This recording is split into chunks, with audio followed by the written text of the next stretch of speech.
Hello everyone, welcome back to the channel insight law. मैं रतान्या त्यागी आज आपके साथ थर्ड वीडियो इस सीरीज की स्टार्ट करने वाली हूँ, जो हम बात करेंगे लाइबिलिटीज, जो लॉ ऑफ टोर्ट्स का पार्ट है।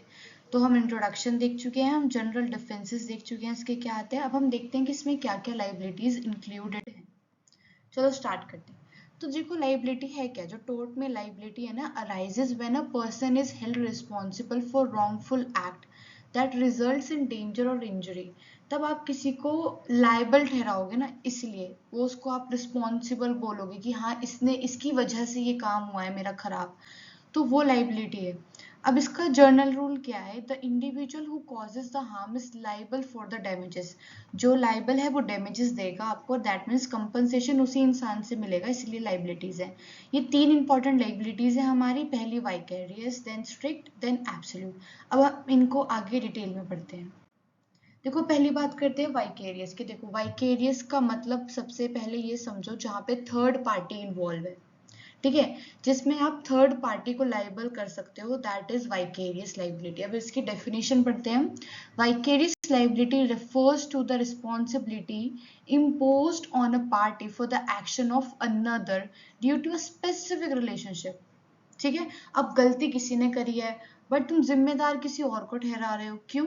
क्योंकि उन दोनों के बीच में ऐसी रिलेशनशिप है कि तुम्हें पता है कि इसने वो काम उसी के कहने से करा हो। इसकी एक बहुत फेमस मैक्सिम है जो बोलती है रेस्पोंडेड सुपीरियर। रेस्पोंडेड मतलब आपने रिस्पोंड करा अपने सुपीरियर का, ठीक है। Let the master answer. Principal इसका क्या बोलता है? क्वी फेसेट पर एलम फेसेट पर से। इसका क्या मतलब है? He who acts through another is deemed to act himself. ठीक है, ये दोनों जो मैंने मैक्सियम्स लिखी हैं इसमें बहुत इंपॉर्टेंट है, इनको अच्छे से याद करना है। ठीक है, अब इसके की एलिमेंट्स क्या हैं? देखो, या तो एम्प्लॉयर एम्प्लॉयर का रिलेशनशिप होना चाहिए, या फिर प्रिंसिपल और एजेंट का रिलेशनशिप होनी चाहिए, या आप पार्टनरशिप फर्म में हो। क्योंकि भाई देखो, यही तो काम होगा ना। एक एम्प्लॉयर ने अपने एम्प्लॉय से कोई काम कराया, तो जो एम्प्लॉय है वो बाउंड है अपनी ड्यूटी फॉलो करने के लिए। Same goes with principal and agent. और पार्टनरशिप फर्म में आपको पता है, अगर आपके पार्टनर ने आपको कोई काम बोला और वो आपको बोल रहा है कि इससे हमें प्रॉफिट हो सकता है, इससे हमें फायदा है, हम बच सकते हैं, तब भी वो काम कर सकता है ना। अब हम देखते हैं इसमें सर्वेंट और इंडिपेंडेंट कॉन्ट्रैक्टर में क्या डिफरेंस है, क्योंकि हमने सर्वेंट तो देखा बट इंडिपेंडेंट कॉन्ट्रैक्टर नहीं है इसके अंदर। तो देखो क्यों। जो सर्वेंट होता है ना, works under a contract of employment. वो एम्प्लॉय है एक तरीके से, है ना। बट जो कॉन्ट्रैक्टर है ना, वो कॉन्ट्रैक्ट ऑफ सर्विस है। वो सिर्फ आपको सर्विस प्रोवाइड कर रहा है, वो आपको आंसरेबल नहीं है, वो आपकी बात इतनी अच्छे से नहीं मानेगा। सर्वेंट में employer is responsible for wrongful act. अगर सर्वेंट ने कुछ काम करा है तो जो उसका मालिक है वो ठहराया जाएगा, because it is under the employer's control, क्योंकि वो एम्प्लॉयर के कहने पे ही सब कुछ कर रहा है। जहाँ की जो इंडिपेंडेंट कॉन्ट्रैक्टर है, employer is no liable, not under the employer's control, क्योंकि वो डायरेक्ट कंट्रोल में नहीं है ना। आपने आज किसी को ठेके पे घर दिया कि तुम मुझे ये प्रॉपर्टी है बना के दे दो, वो काम अपने हिसाब से करेगा ना, आपको सजेस्ट भी करेगा, सब कुछ करेगा, ठीक है। बट आप खुद ही ठेकेदार हो और आपको अपने मजदूरों से काम कराना है ना। तो आप उनको समझाओगे, उन्हें डांटोगे, 10 बात बोलोगे, और जैसे आप उनको बोलोगे वो वैसे ही काम करेंगे। ये डिफरेंस आता है इनमें। अब हम देखते हैं स्ट्रिक्ट लाइबिलिटी क्यों है। देखो, तुम्हें नाम से ही पता चल रहा है कि काफी स्ट्रिक्ट है, काफी रिजिड है, अपनी बात मतलब बहुत अड़े रहने वाली लाइबिलिटी है। क्यों?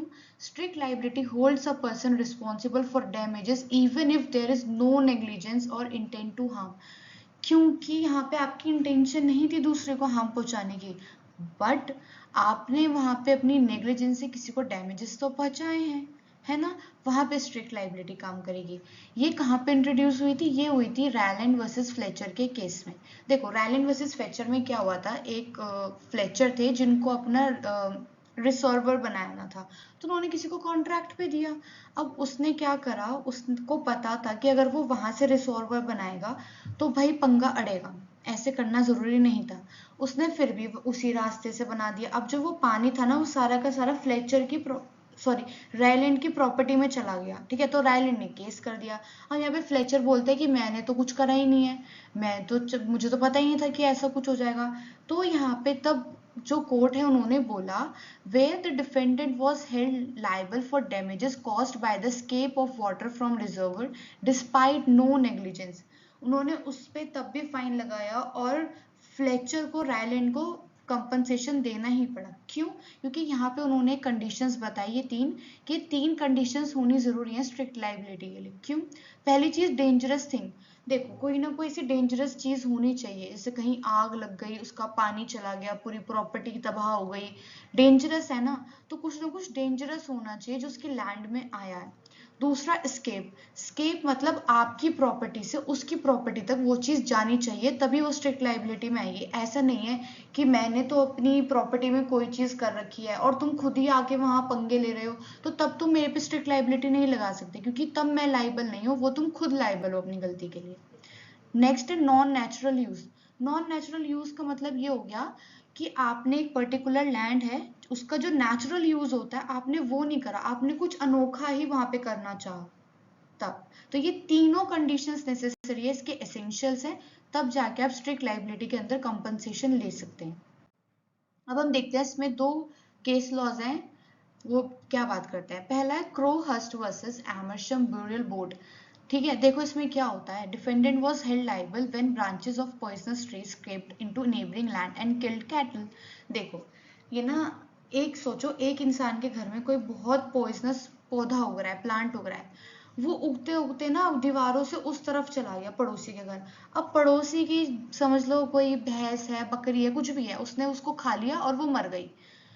अब उन्होंने क्या करा कि उन्होंने केस कर दिया अपने पड़ोसी के कि भाई इन्होंने इतना पॉइजनस प्लांट उगा रखा था, ये हमारी प्रॉपर्टी तक आ गया। तो इसमें पहली चीज हो गई कि वो non natural use of land था। आप अपने लैंड पे कोई पॉइजनस प्लांट उगाओगे, नेचुरल यूज थोड़ी है। दूसरा, स्केप करी थी वो चीज, वहां तक गई है। तीसरा, भाई देखो डेंजरस चीज तो थी ना, तो यहाँ पे उसको लाइबल माना गया। दूसरा, पॉन्टिंग वर्सेस नोएक में क्या था, सेम चीज थी, सेम जो हमने ऊपर पढ़ा है ना कि पॉइजनस ट्री था, समझ लो सेम चीज थी। बट उसमें इसमें लाइबिलिटी क्यों नहीं आई? क्योंकि जो दूसरा इंसान था ना, उसने वो उसी के घर में आके, मतलब उसकी प्रॉपर्टी के अंदर ही आके चखा और वहां पे उसको दिक्कत हुई, है ना। तो वहां पे ना तो स्केप था, ठीक है, तो अब स्केप के ही हटने से वो चीज़ लाइबिलिटी में नहीं आई, क्योंकि आपने अपने घर में था, आपने प्रिकॉशंस ले रखे थे, फिर भी दूसरा बंदा आ गया, आ बैल मुझे मार वाला काम कर गया, तो वो लाइबल नहीं होगा। अब हम देखते हैं इसके एक्सेप्शंस क्या है। देखो इसके एक्सेप्शंस कम है। वैसे तो टॉर्ट में हम एक्सेप्शंस पढ़ते हैं, वो जर्नल डिफेंसेस में आते हैं, सारे डिफेंसेस उसी में आते हैं टॉर्ट में। बट इसमें सिर्फ 5 ही डिफेंसेस यूज होते हैं। क्यों? क्योंकि तभी तो ये स्ट्रिक्ट लाइबिलिटी है ना, ये इसीलिए स्ट्रिक्ट है क्योंकि ये सारे डिफेंसेस नहीं फॉलो करे जाते, सिर्फ इतने ही फॉलो करे जाते। पहली बात, प्लेंटिव्स फॉल्ट। देखो प्लेंटिव का फॉल्ट अगर खुद का हुआ तो नहीं होगा, जैसे हमने पुराने अभी केस लॉ में पढ़ा ना कि वो खुद आके उसको प्लांट को चखा, तो उसका खुद का फॉल्ट था। भाई तुम किसी के घर में गए हो, उसने प्रिकॉशंस लगा रखे हैं, तुम फिर भी चख रहे हो, तो तुम्हारी गलती है। नेक्स्ट है एक्ट ऑफ गॉड। देखो या तो वो रिजॉर्वरी वाला केस था ना, रेलैंड वर्सेस फ्लेचर, तो या तो ऐसा होता कि तुमने वो सही जगह बनाया है, ठीक है, तुमने अपना वो रिजर्वरी का जो रास्ता था वो बिल्कुल सही जगह बनाया था, बट फ्लड आ गई और फ्लड की वजह से वो जो पानी था सारा वो रायलैंड के उसमें चला गया था प्रॉपर्टी में, तब उसकी गलती नहीं थी ना। बट वो तो जान के ही उसने उसकी प्रॉपर्टी में ही कर दिया, तो फिर वहां पे स्ट्रिक्ट लाइबिलिटी लगी थी। देन है कंसेंट ऑफ प्लेंटिव। देखो अगर वो वहीं पे रायलैंड से कंसेंट ले लेता कि भाई ऐसी ऐसी बात है, मैं यहाँ से निकालना चाहता हूँ ये नदी सी, और तू मुझे अपना कंसेंट दे दे, और वो कह देता ठीक है भाई, भाईचारे में मैं तुझे दे देता हूँ परमिशन, और फिर उसकी प्रॉपर्टी डैमेज होती, तो भी वो क्लेम नहीं कर पाता क्योंकि उसने खुद ने कंसेंट दिया था इस चीज के लिए। नेक्स्ट है एक्ट ऑफ थर्ड पार्टी। देखो एक्ट ऑफ थर्ड पार्टी वही बात है, इसमें वैसे भी क्यों आएगी ना, वो तो हम ऑलरेडी पढ़ चुके हैं कि नहीं होगा। अब किसी ने कोई गलती कर दी तो उसमें तुम क्यों सजा भुगतोगे? भाई वो उसकी खुद की नेग्लिजेंस है, आप खुद देखो, वो आपके आपसी मामला हो गया। फिर स्टैच्यूटरी अथॉरिटी, ये सेम है जो हम जर्नल डिफेंसेस में पढ़ चुके हैं। अगर इसको और डिटेल में जानना है तो मेरी जर्नल डिफेंसेस की वीडियो देखो। अब हम बात करते हैं एब्सोल्यूट लाइबिलिटी की। देखो absolute liability holds a party strictly responsible for damages without any exceptions. This doctrine is stronger than strict liability. देखो हैं ये दोनों भाई बहन से, ठीक है, पर स्ट्रिक्ट लाइबिलिटी आई थी बहुत पुरानी, तब की दी हुई है। ये इंडियन कॉन्सेप्ट आया था एब्सोल्यूट लायबिलिटी। अब इन्हें एब्सोल्यूट लायबिलिटी क्यों लाने की जरूरत पड़ी स्ट्रिक्ट होने के बाद भी, क्योंकि इन्होंने इसमें कहा कि स्ट्रिक्ट तो थी, चलो स्ट्रिक्ट में उन्होंने कुछ डिफेंसेस कम कर दिए पर 5 तो रखे ना।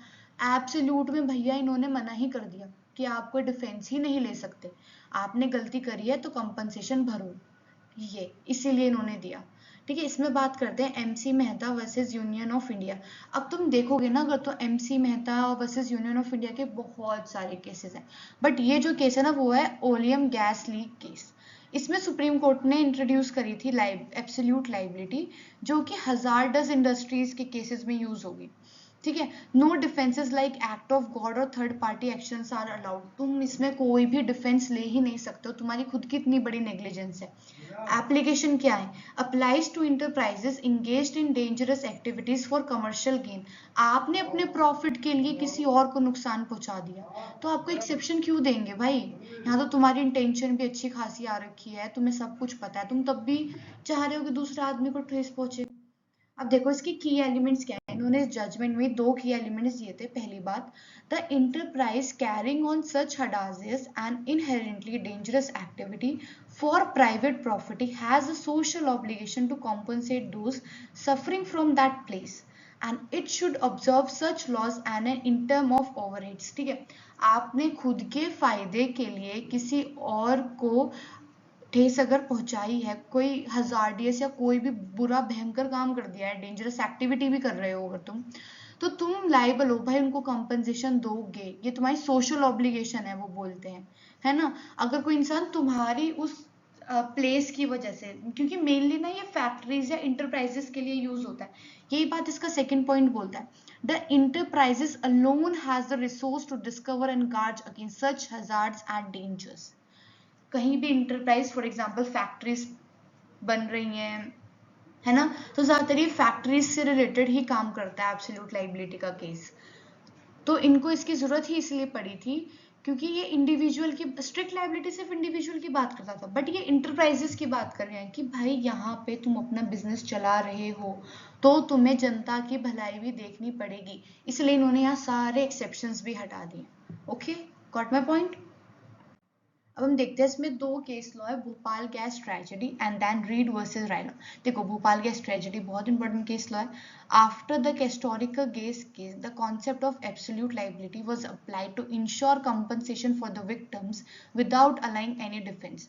इन्होंने इसके बाद कह दिया कि आपको विक्टिम को कंपनसेशन देना ही देना है, आप कोई भी डिफेंस नहीं ले सकते।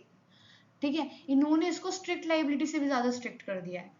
ठीक है, अब रेड वर्सेस लाइनोन में इन्होंने ये बोल दिया, no liability when an explosion occurred within the premises of the factory as there was no escape from the property. ठीक है, हम देख चुके हैं कि स्ट्रिक्ट लायबिलिटी में हमने जो एसेंशियल्स पढ़े हैं ना, वो एसेंशियल्स इसमें भी सेम रहेंगे, बट इसमें एक्सेप्शंस नहीं होंगे बस। ठीक है, तो इसमें स्ट्रिक्ट लायबिलिटी में हमने देखा था कि डेंजरस चीज होनी चाहिए, एस्केप भी करनी चाहिए, और दूसरा अननेचुरल यूज ऑफ लैंड होना चाहिए। तो रीड वर्सेस लायनोन में इनको जो है लायबिलिटी नहीं मिली थी क्योंकि वहां पे स्केप नहीं था। अब किसी फैक्ट्री के अंदर अंदर अगर कोई बॉम्ब फट रहा है तो तुम आसपास के लोगों को नहीं दोगे ना। हाँ, जो तुम्हारे अंदर वर्कर्स काम कर रहे हैं उनको तुम कंपनसेशन दोगे, अच्छा मेडिकल चार्जेस सब दोगे, वो तुम्हारे अलग इंडस्ट्रियल एक्ट्स वगैरह से डील होते हैं, लेबर लॉ से डील होते हैं मेनली, वो यहाँ नहीं बताऊंगी मैं। ठीक है, तो चलो बस आज के लिए इतना ही। Thank you for watching, please like subscribe to our channel, thank you.